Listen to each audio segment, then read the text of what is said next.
భగవద్గీత ఇది ప్రపంచంలో ప్రతి మనిషి విధిగా పాటించాల్సినటువంటి అతి ముఖ్యమైనటువంటి గ్రంథం. ఇది మన జీవన విధానాన్ని క్లియర్గా వివరిస్తూ ఉంది. మనం ఎలా బ్రతకాలి, ఏ విధంగా జీవించాలి అనేది క్లియర్గా మనకి ఎక్స్ప్లెయిన్ చేస్తూ ఉంది. గీతని ఏనాడైతే మనం చదవడం ప్రారంభిస్తూ ఉంటామో మనకి ప్రశాంతత ఆవరిస్తూ ఉంది. ఏ రోజైతే దాన్ని ఆచరించడానికి పూనుకుంటామో ప్రశాంతత మన సొంతం అవుతుంది.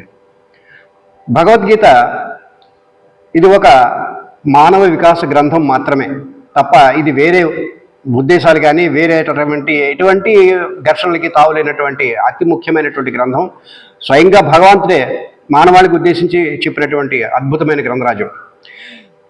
అయితే భగవద్గీత చదువుతూ తెలుసుకోవడం వల్ల ఏంటంటే మన జీవితంలో అనేక రకాలైనటువంటి ఆందోళనలు తొలగిపోయి మనసు ప్రశాంతంగా ఉంటుంది. ఏ సమస్యని కూడా ప్రతి సమస్యని మనం సింపుల్గా దాన్ని దాటేటటువంటి మనకి శక్తిని, స్ఫూర్తిని ఇస్తుంది. ఇంకో విషయం ఏంటంటే అసలు భగవద్గీత అర్థం చేసుకుంటూ జాగ్రత్తగా దాన్ని పాటిస్తే సమస్య అనేది మన దగ్గరికే రాదు. ఇంకా సమస్య పరిష్కారం గురించి మనం ఎందుకు ప్రార్థన చేయాలి? ఇది గీత తాలూకు గొప్ప ఉద్దేశం. మరొక విషయం ఏంటంటే ఏ సమస్యకైనా సరే చక్కటి పరిష్కారం దొరికేది కేవలం ఒక గీతలో మాత్రమే. ఇది మాత్రం ప్రతి ఒక్కరూ తెలుసుకోవాల్సినటువంటి విషయం. అయితే ఈ గీతని పారాయణగా చేసి దీన్ని పారాయణ చేస్తూ పక్కన పెడుతున్నారు.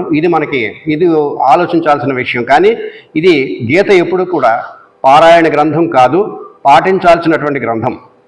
మరొక ముఖ్య విషయం ఏంటంటే ఈరోజు సమాజంలో అనేక ఆందోళనలు, ఉద్రేకాలు, అవమానాలు, అవహేళనలు ఇవన్నీ పెరిగిపోయి మనస్సు కకావికలమైపోయి ఏమి చేయాలో తెలియక మహానుభావులు ఎందరో ఉన్నారు. చాలా పెద్ద పెద్ద పారిశ్రామికవేత్తలే కావచ్చు, సాఫ్ట్వేర్లే కావచ్చు, పిల్లలే కావచ్చు, పరతులే కావచ్చు, ఎవరైనా సరే ఆత్మహత్యలకి చాలా మటుకు ప్రోత్సహిస్తున్నారు. ఆత్మహత్యలు చేసుకునే జీవితాన్ని అర్ధాంతరంగా ముగించేసుకుంటున్నారు. కాబట్టి దీనికి మూలం ఏంటి అని ఆలోచిస్తే వీరికి గీతా జ్ఞాన లోపమే. ఈ గీతా జ్ఞానం అలవడితే ఆత్మహత్యలు జోలికి పోరు. ఆత్మజ్ఞానం చేసుకున్న అవగాహన ఉన్నటువంటి వాడు ఆత్మహత్యల జోలికి పోడు. ఆ ఆత్మ జ్ఞానమే గీతా జ్ఞానం అని ప్రతి ఒక్కరూ తెలుసుకోవాలి. ప్రతి ఒక్కరూ కూడా గీతను పాటించండి, చదవండి, 10 మంది చదివించండి, 10 మందికి వినిపించండి. మీరు బాగుపడండి, వాళ్ళని కూడా బాగు చేయండి. హరే కృష్ణ.